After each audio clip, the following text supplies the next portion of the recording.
দেশের গণতন্ত্রের পক্ষে, গণভোটের গণরায়ের পক্ষে 11 দল ঐক্যবদ্ধ আছে, থাকবে।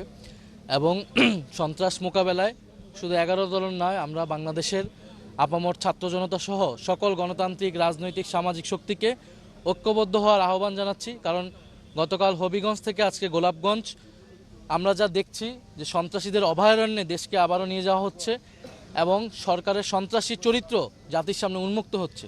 সরকার যদি সন্ত্রাসের পথে হাঁটে তাহলে জনগণ প্রতিরোধের পথে হাঁটবে। আমরা গোলাপগঞ্জে যাব, এখন আমরা দাঁড়াবো, দেখি কত সন্ত্রাসী আছে এই সরকারের, তারা কতটুকু প্রতিরোধ আমাদের করতে পারে, করবে। কিন্তু আমরা গণভোটের গণরায়, সংস্কার, বিচারের পক্ষে, জনগণের অধিকারের পক্ষে আমাদের কর্মসূচি অব্যাহত থাকবে।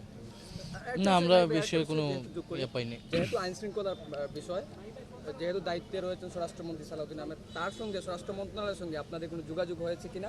বা আমরা আমাদের নিরাপত্তার প্রতিটি ক্ষেত্রে আমরা স্থানীয় প্রশাসন, আমরা আইজিপি সবাইকে অবহিত করেই সব জায়গায় যাচ্ছি। গতকালকে যখন হবিগঞ্জে এই ধরনের ঘটনা হচ্ছিল তখন আমরা জানিয়েছি।